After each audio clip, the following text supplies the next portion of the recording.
dans dans cette dernière partie de notre webinaire, on va essayer de déployer euh, le cluster Kubernetes, et en même temps, on va utiliser Docker comme moteur de container. Donc, le cluster va être déployé sur une seule machine. Donc, les deux rôles vont être déployés sur la même machine. Dans un cas euh, plus compliqué, on doit déployer un cluster sur plusieurs machines. Et cela, c'est peut-être dans le futur, mais pour le moment, on va utiliser la méthode la plus facile, c'est de déployer le cluster sur une seule machine. Déployer la version Minikube. Donc, Minikube, c'est une version locale Kubernetes. Elle est destinée purement pour les développeurs et les étudiants pour déployer leur cluster sur une machine monoposte.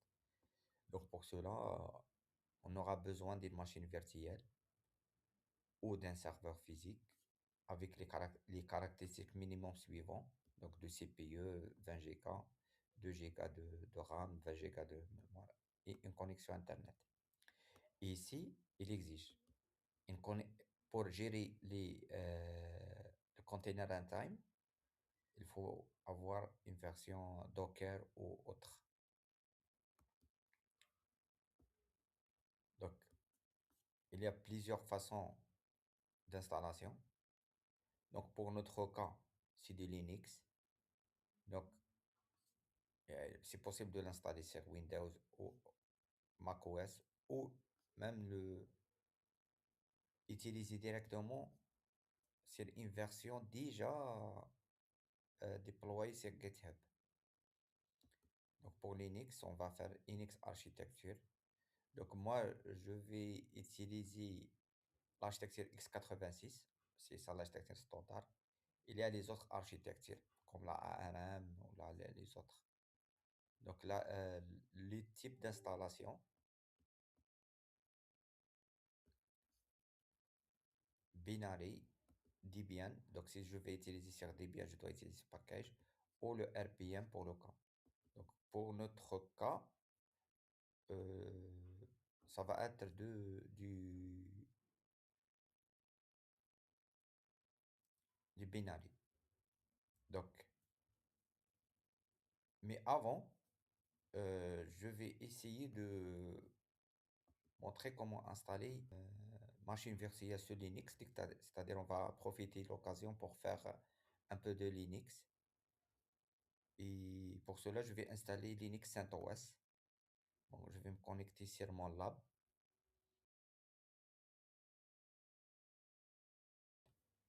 Donc,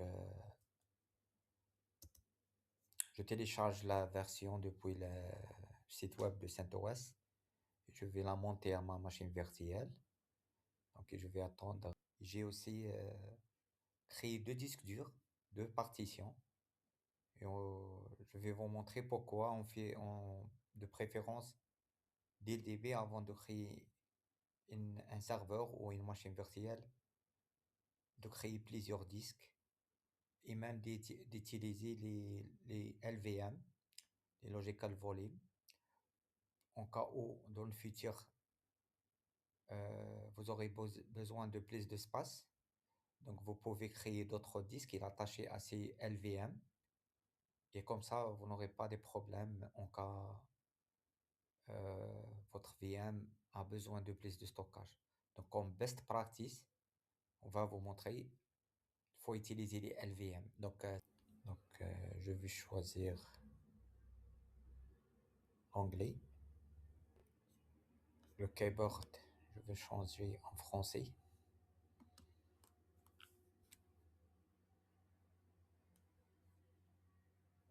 Donc, je choisis français. Ici, pour le disque dur, oh, installation médian. Donc, vous voyez ici, j'ai deux disques durs. On revient à notre configuration du disque. Donc auparavant, j'avais une installation sur mes disques. Donc je vais supprimer tout. Je vais vous montrer comment créer une nouvelle partition. Maintenant, vous voyez, il y a deux disques qui sont sélectionnés. Donc, il y a deux types, LVM et LVM Thin Provisioning. Donc, on a déjà parlé du Team Provisioning, mais bon, on va mettre LVM tout court. On n'a pas besoin ici de, de Team, mais bon, dans d'autres cas, c'est important peut-être de faire du Team Provisioning. Mettre click here to create them automatically. Donc, créer les LVM. Donc, il va créer les volumes group.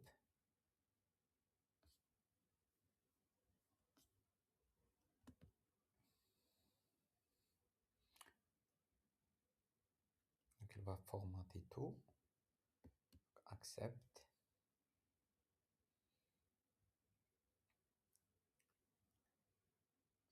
Donc, je vais configurer la carte réseau. Donc, par défaut, il y a une seule carte réseau, mais s'il y a une autre carte réseau, je peux faire, je veux l'ajouter. Ici, dans des cas de configuration avancée, on peut faire ce qu'on appelle le bound. Si j'ai deux ou trois ou quatre réseaux que je vais mettre dans une seule configuration, configurer les adresses IP de mon réseau. Donc, je ne vais pas utiliser DHCP. Je vais configurer des IPv4 settings. Donc, je vais configurer mes adresses. Donc,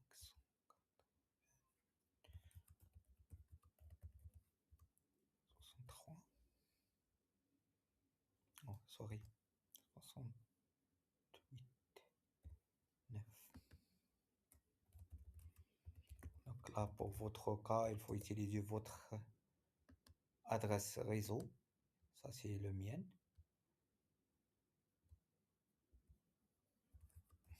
La gateway. Donc, chaque réseau, il a son réseau, masque et gateway. Et je vais mettre le DNS. J'ai deux DNS, donc le DNS interne et le DNS public. Je vais mettre le DNS de Google.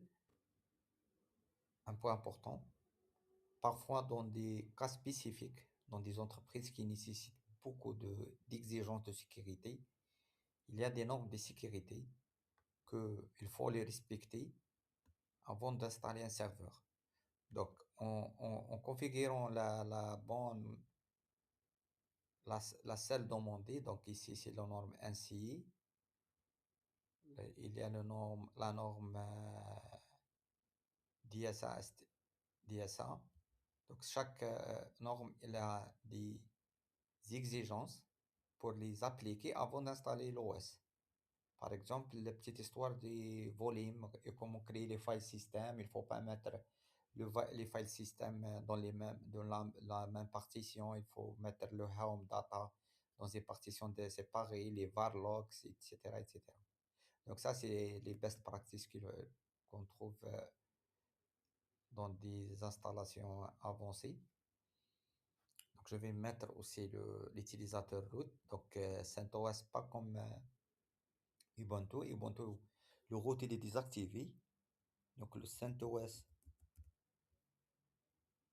il n'est pas désactivé. Il faut mettre l'adresse.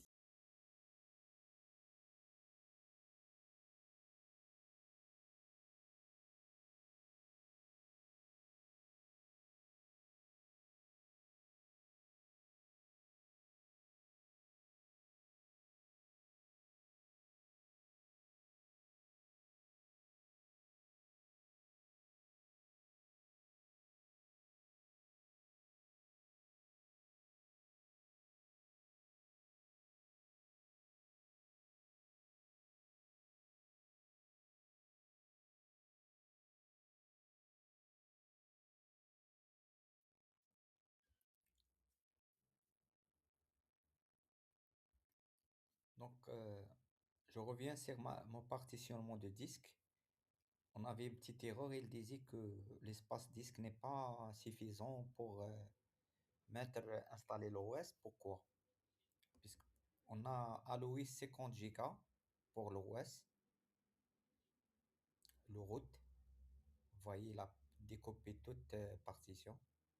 Le var, le CSVAR, donc le 20 Go, et le swap 4 Go. Donc le swap, c'est pour cacher la mémoire.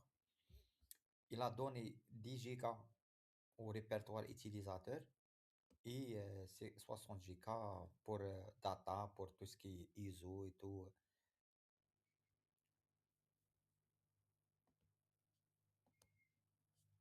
Donc, on revient sur notre problème de partitionnement.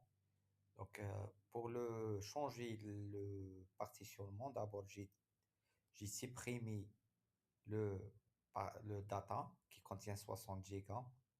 Après, je suis, me suis changé l'OS. Donc, l'OS, il était à 50 Go. J'ai augmenté la partition de la partition route. OK? Donc, c'est 60 Go.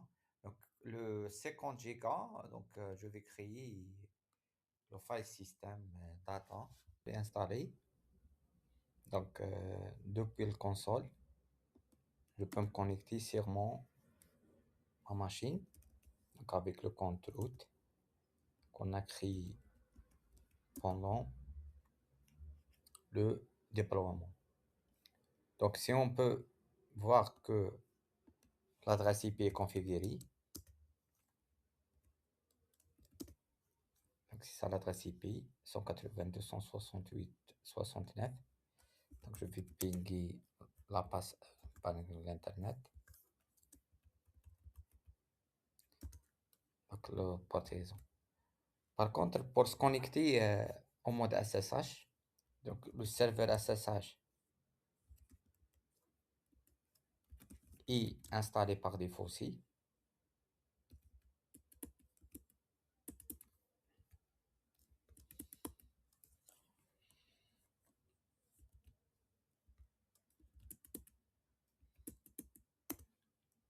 OK.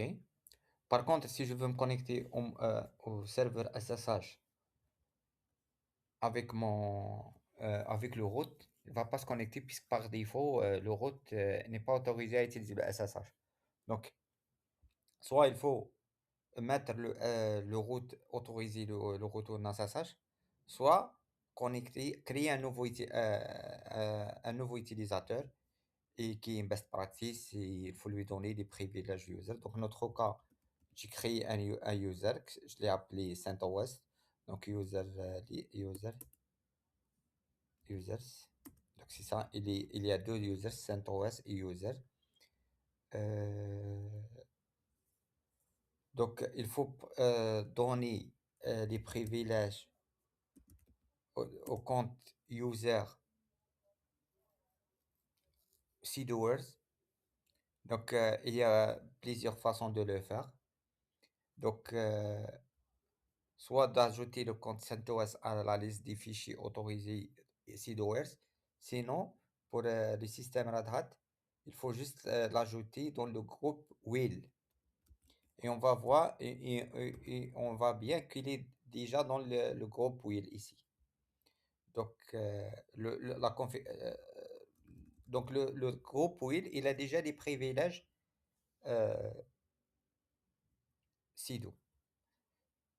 Donc, si on va avoir la configuration des sudo, donc ici, sudo,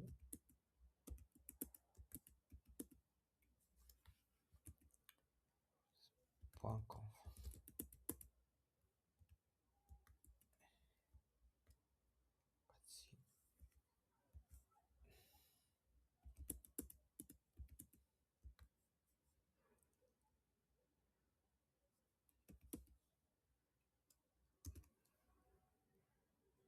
On voit bien que le groupe will, il est déjà dans les privilèges sudo.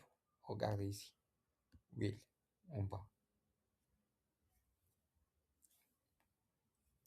Après, je vais donner un mot de passe et se connecter avec le SSH. Et là, on va travailler avec le SSH.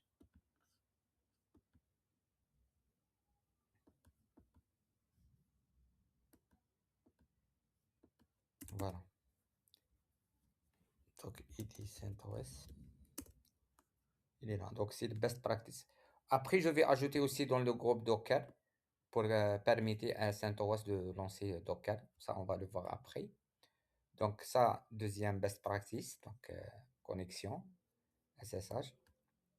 Donc là, je suis en mode SSH et pas le console. Le SSH, c'est un protocole sécurisé pour se connecter à une machine distance en mode IP. Donc, utiliser l'adresse IP. Donc. Après, pour le disque, je vais voir le partitionnement que j'ai fait tout à l'heure. Donc, il a fait l'installable, il a fait le partitionnement pour moi. Donc, voyez ici, j'ai deux disques SDA 50 Go, 50 Go et SDB. Il m'a créé 100 Go. Donc, il m'a créé les LVM, donc pour voir les LV. Donc, pour voir les PV, d'accord, il a créé euh, euh, les partitionnements. Donc, après, il a créé les deux partitionnements sur le dev1 SDA1 et dev SDAB. Il a créé aussi les VG. Il a créé une VG sur sur,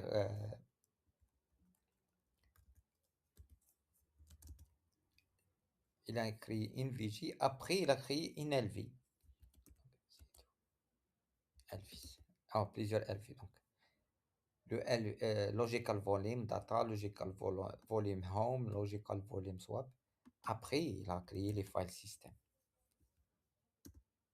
Donc, voilà l'architecture de mon environnement Linux sur laquelle je vais installer Docker et tout. Et ça, c'est le best practice. Donc, si je veux ajouter plus tard un disque de stockage, je vais juste augmenter la taille de la partition PV. Donc, ici, je vais ajouter un PV. Après, je vais augmenter la taille de volume group, le VG, les CS. Après, je vais créer un file, le LV, le logical volume, et je vais créer le file system ici. Comme ça, je vais préserver mon architecture, ma configuration de stockage. Donc, même si je ne vais pas être euh, euh, coincé avec des problèmes de stockage et tout. Donc, c'est le best practice qu'il faut utiliser toujours en créant les logical volumes. Euh, voilà, maintenant on va passer à la deuxième partie. Ici, l'installation de Docker et l'installation de Kubernetes qui va avec la version Minikube qui va utiliser Docker.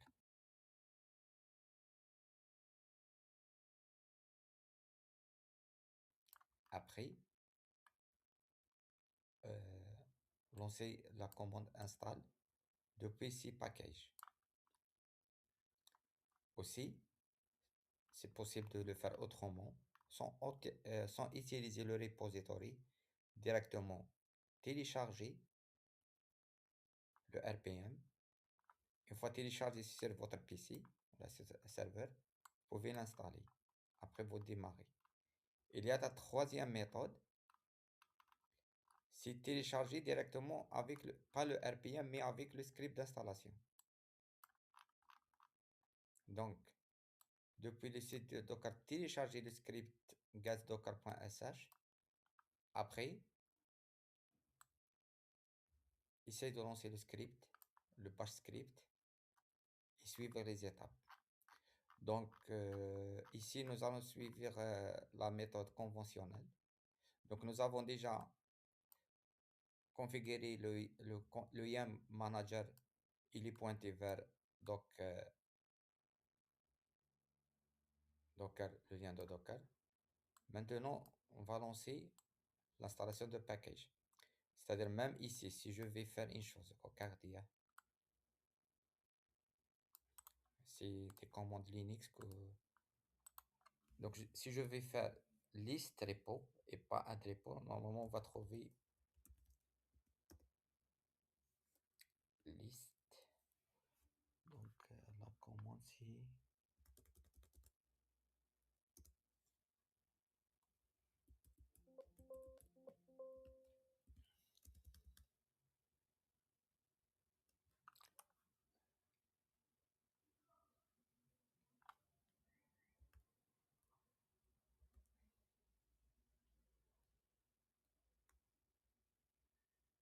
add repo.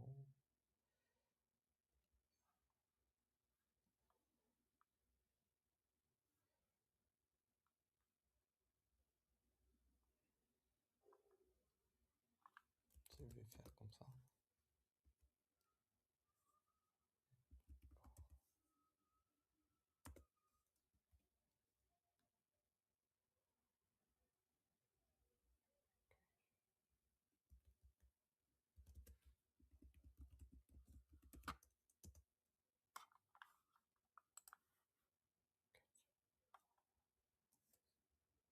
Bon, bref, j'ai oublié la commande, désolé. Donc, si je vais ajouter, par exemple, la commande, je vais mettre ajouter pour juste pour confirmer. Je l'ai déjà ajouté auparavant. Donc, regardez ici. Donc, ce repository est déjà ajouté à notre serveur CentOS. Donc, à partir du repository, on va dire à IAM au DNF de installer les packages nécessaires. Et la dernière fois, on s'est arrêté à cette étape. Il va chercher dans le repository Docker stable qu'on a ajouté tout à l'heure.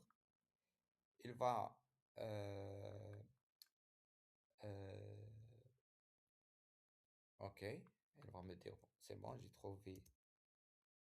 Donc, il va continuer, il va télécharger toutes les RPM qui sont nécessaires et regarder aussi si toutes les composants. Containerd, ça c'est le moteur de container, c'est-à-dire Docker, il travaille sur Containerd. C'est-à-dire la couche la plus importante, c'est Containerd. Maintenant, c'est Docker CE, c'est le serveur Docker. Après, le Docker client et les autres plugins que Docker va utiliser. Donc, nous avons déjà utilisé, installé ces packages. Donc, on va juste dire, une fois le service installé, je vais démarrer Docker et lui demander Enable Now. Donc, ça, c'est même au redémarrage de la machine, il va démarrer. Donc, c'est Enable Moi Now. Donc, Enable sans Moi Now, c'est juste maintenant. Mais Enable Moi Now, c'est même au démarrage, et se démarre avec les services. Donc, si je vais voir statut, donc on voit que Docker, il est démarré. Donc, c'est donc ça, c'est Docker client. C'est la liste pour les commandes. Voilà les commandes qu'on a parlé tout à l'heure dans le lab, le, le webinaire. Et on peut trouver run, exec, ps, etc., etc. Donc, maintenant, on a installé Docker. Donc, après, je vais vous montrer comment on travaille avec Docker. Mais on va aussi installer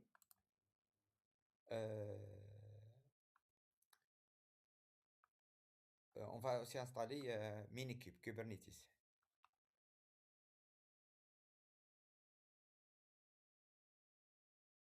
Sur plusieurs machines, c'est un lab avancé qui nécessite des privilèges, mais je recommande les gens qui ont des bonnes pratiques à Linux d'essayer d'installer au moins sur deux machines.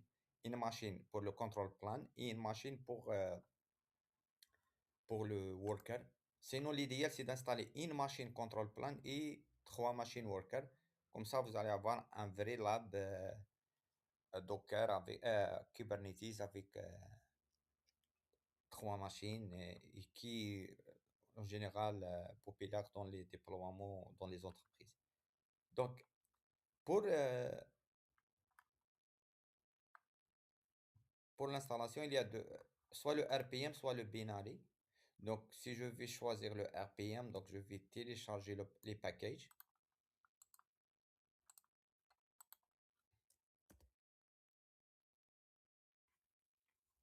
pour Minikube. Donc, cet Minikube, il va m'aider à installer Kubernetes avec le minimum d'interaction avec la machine. Donc, c'est bon, il va l'installer. Je vais trouver mon Minikube ici. Après, je vais dire installer et je vais suivre le chemin d'installation. Donc, cette commande, je vais installer Minikube Linux, donc le fichier que j'ai téléchargé tout à l'heure. Je vais le mettre à le chemin d'installation, user local bin, c'est l'exécutable, là où pour lancer la commande. Puis, cette commande imbriquée pour rm, après supprimer ce fichier. Bon, on va pas le supprimer, non. Donc ça, c'est des commandes Linux avancées. Donc si je vais lancer l'installation de Minikube. Donc après, une fois j'ai installé, je vais juste démarrer le Minikube. Ok.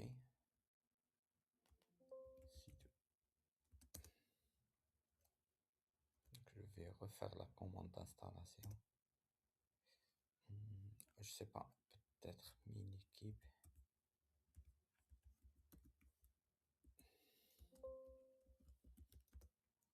Ok, je vais refaire l'installation. Puisqu'apparemment le package que j'ai téléchargé, il n'est pas... Il est corrompu. Donc, on revient après l'installation se termine.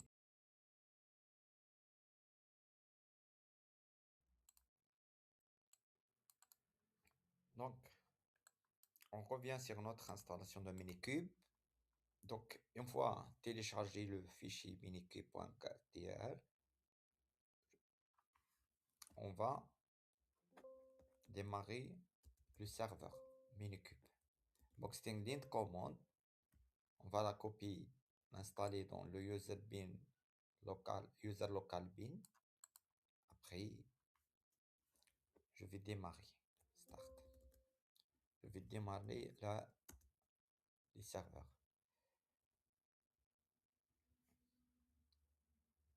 Donc, enable to pick up default ok.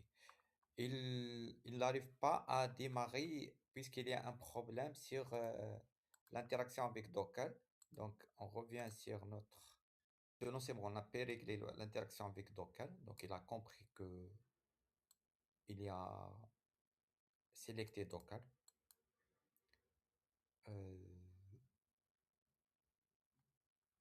Mais un autre problème est qu'il a trouvé que il le faut 2 CPU de mémoire. Alors, ma machine en a moins de 2 CPU. Donc, je vais ajouter du CPU à ma machine, du corps, et je reviens.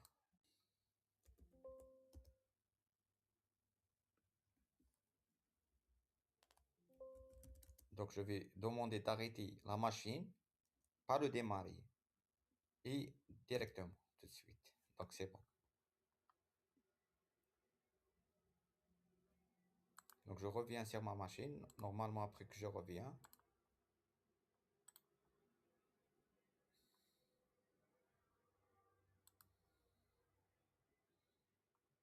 je peux augmenter la taille CPU.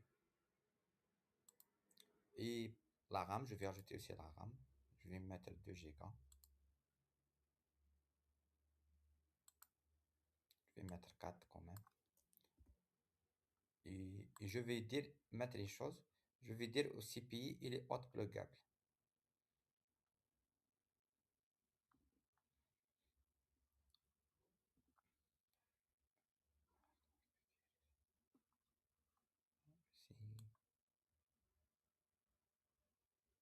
Je pense qu'il ne supporte pas.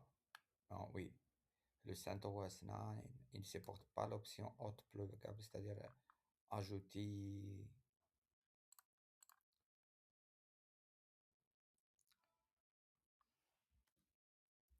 Donc après redémarrage de la machine, on peut voir qu'on a assez de CPU,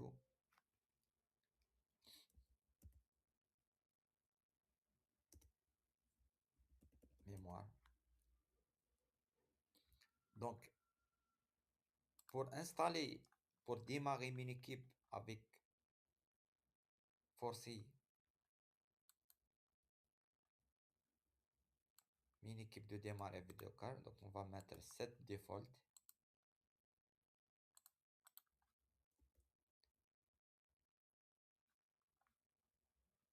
Après on démarre.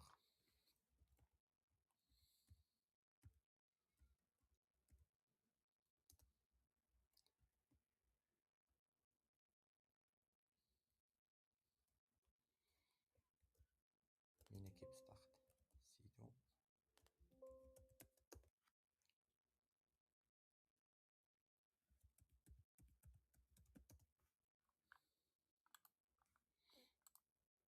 on va dire start with Docker.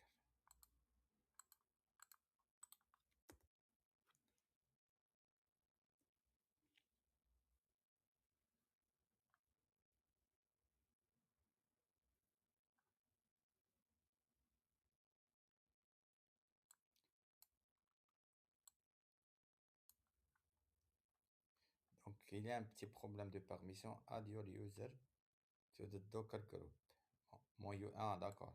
Parce que là, je suis pas en train de travailler en mode route. Donc ça se comprend.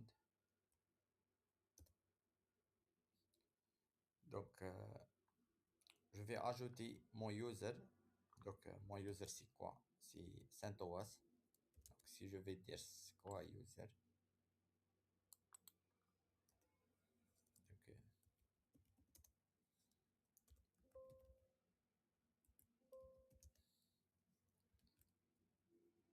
donc je vais démarrer maintenant.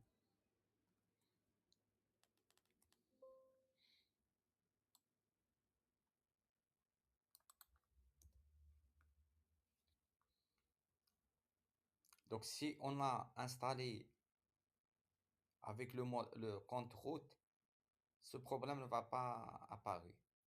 Mais puisqu'on a installé avec le compte CentOS, et ce compte, il a des privilèges sudo, donc il demandait pour que Minikube interface avec Docker, il demandait que le compte CentOS, il est dans les user group, donc la commande, voilà, c'est user mode,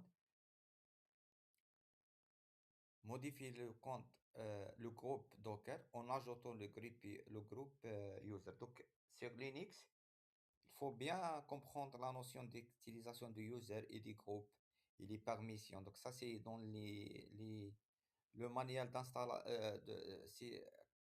Quand vous lisez les formations Linux standard, vous allez utiliser beaucoup ces types de commandes. Donc il faut bien comprendre ces types de commandes. Donc je vais affecter l'utilisateur CentOS au groupe Docker. Ce groupe Docker, c'est le groupe par défaut que Docker utilise pour les privilèges. Donc,